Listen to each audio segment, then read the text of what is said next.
গায়ের রং ফর্সা হলেই মানুষ সৌন্দর্য হয় না, মানুষ সৌন্দর্য হয় তার চরিত্রে। প্রতিষ্ঠানের বড় বড় ডিগ্রি থাকলেই মানুষ শিক্ষিত হয় না, মানুষ শিক্ষিত হয় তার মনুষ্যত্বে।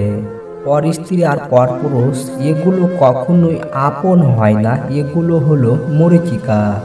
এসবের পিছনে ছুটলে নিজের জীবন আর নিজের পরিবার ধ্বংসস্তূপে পরিণত হয়। কেউ তোমাকে সত্যিকারের ভালোবাসে কিনা তা জানতে হলে তাকে 3টি প্রশ্ন করুন। নাম্বার 1, সে তোমাকে কেন ভালোবাসে?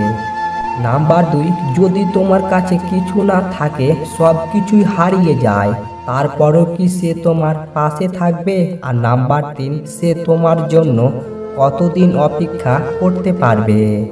বিয়ে করার আগে মেয়ের চেয়ে মেয়ের মায়ের সম্পর্কে ধারণা নেওয়া খুবই জরুরি, কারণ করেলা গাছে কখনো সুমিষ্টি ফল আসে না।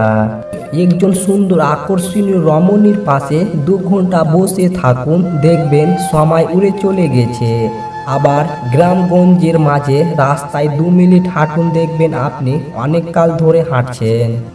বেশিরভাগ পুরুষ নারীর সৌন্দর্য দেখে তার প্রেমে পড়েছে, আর বেশিরভাগ নারী পুরুষ সফলতা দেখে সংসার বেঁধেছে। বর্তমান বাজারে সবকিছুর দাম বেড়ে গেছে, কিন্তু দুটো জিনিসের দাম আজও বাড়েনি, বিশ্বাস ও ভালোবাসা। কারণ এই দুটোর দাম আগে কেউ দিত না, আর আজও কেউ দেয় না। নিজের একান্ত ব্যক্তিগত কথাগুলো কাউকে বলা ঠিক নয়, কারণ ঝগড়ার সময় আপনার খুব কাছের মানুষই সেই সব কথা তুলে আপনাকে ক্ষতবিক্ষত করতে পারে। যে জিনিসটা পূরণ হবার নয়, সেই জিনিসটাই আমাদের মনে বেশি চায়। মনকে তো বোঝানো যায় না, যতই চেষ্টা করুন। মানুষের মনটা কিন্তু নির্লজ্জই, তাই পাবে না যেন বায়না ধরে। পৃথিবীতে এমন অনেক মানুষ আছে যারা আপনার হাত ধরে অন্যের সাথে পরিচয় হলে আপনাকে ভুলে যায়। দিব্যি দিয়ে মিথ্যা কথা বললে কেউ মরে যায় না, যেটা মরে যায় সেটা হলো বিশ্বাস। কাক কালো, কেউ তাকে ভালোবাসে না, এমনকি খাঁচায় আবদ্ধ করে পুষতেও চায় না। ঠিক তেমনি ভালো মানুষ মুখে যতই বলুক, আসল সৌন্দর্য মনে।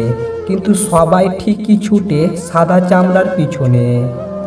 হিংসা করে অন্যের ক্ষতি সহজেই করতে পারবে, কিন্তু কোনোদিনও নিজের উন্নতি করতে পারবেন না। ঘুমিয়ে গেলে ব্যথা কমে যায়, সেটা শরীরের হোক বা মনে। তারা অন্যকে ঠকাতে ভয় পায়, তারা নিজেরাই বারবার ঠগে। মানুষ মরে গেলে পচে যায়, কিন্তু তাদের কথা জীবনে থেকে যায়। কারো রাগ দেখে তাকে বিচার না করে তার কষ্টের কথা আগে জানো। বাবার টাকায় অহংকার করে মজা নেই, মজা তো তখনই আসবে যখন টাকাটা তোমার হবে আর অহংকার তোমার বাবার হবে।